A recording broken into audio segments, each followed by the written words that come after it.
ଖ୍ରୀଷ୍ଟଙ୍କ ଜଗରେ ପ୍ରିୟ ବନ୍ଧୁଗଣ, ଆମେ ଏପରି ଭାବେ ଶୁଣିଥାଉ, ମନୁଷ୍ୟ ଖୁସିର ସନ୍ଧାନ କରୁଥାଏ ଏବଂ ଖୁସିକୁ ଖୋଜି ସେ ଆନନ୍ଦ ପାଏ।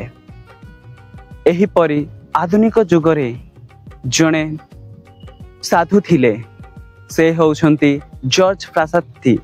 ଜର୍ଜ ଫ୍ରାସାତିଙ୍କ ଜନ୍ମ 6 ଏପ୍ରିଲ 1901 ମସିହାରେ ଇଟାଲୀର ତୁରିନ ସହରରେ ହୋଇଥିଲା। ସେ ଏକ ସମ୍ପୂର୍ଣ୍ଣ ପରିବାରରେ ଲାଳିତ ପାଳିତ ଥିଲେ ମଧ୍ୟ ସେ ସାଧାରଣ ଜୀବନ ବିତାଉଥିଲେ ଏବଂ ଈଶ୍ୱରଙ୍କୁ ଭଲ ପାଉଥିବା ଯୁବକ ଥିଲେ।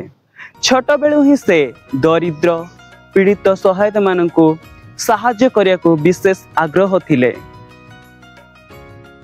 ତାଙ୍କ ମତରେ ପୂଜା ପାଠ ଥିଲା କେବଳ ଈଶ୍ୱରଙ୍କର ସହଭାଗିତା ହେବା ଏବଂ ଅନ୍ୟକୁ ପ୍ରେମ କରିବା। ସେ ଜଣେ କାଥଲିକ ଯୁବର ସଂଘର ସଦସ୍ୟ ଥିଲେ ଏବଂ ତାଙ୍କର ସ୍ଲୋଗାନ ଏପରି ଥିଲା, ଶିଖର ପ୍ରତି କିମ୍ବା ଉଚ୍ଚତା ପ୍ରତି।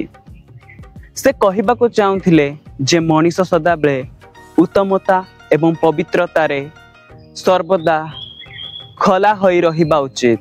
ବଡ଼ ସ୍ୱଭାବ ଗୁଣ ଥିଲା ଖୁସିରେ ବଞ୍ଚିବା ଏବଂ ସେ ସବୁଥିରେ ଖୁସିକୁ ଖୋଜୁଥିଲେ ଏବଂ ଆବଶ୍ୟକ ଏବଂ ଦରିଦ୍ରମାନଙ୍କୁ ସାହାଯ୍ୟ କରିବାକୁ କେବେ ପଛକୁ ହଟୁ ନଥିଲେ।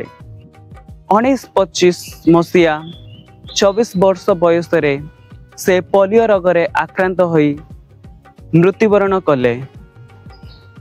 କିନ୍ତୁ ତାଙ୍କର ଛୋଟ ଜୀବନ ଏପରି ଶିକ୍ଷା ଥିଲା ଯେ ପ୍ରେମ ସେବାରେ ପୂର୍ଣ୍ଣତା ଥିଲା ଏବଂ 1990 ମସିହାରେ ପୋପ ଜନ୍ ଦ୍ୱିତୀୟ ତାଙ୍କୁ ଧନ୍ୟ ଭାବେ ଘୋଷଣା କଲେ ଏବଂ 2025 ମସିହାରେ ପୋପ ଲିଓ 14 ତାଙ୍କୁ ସାଧୁ ଭାବେ ଘୋଷଣା କଲେ।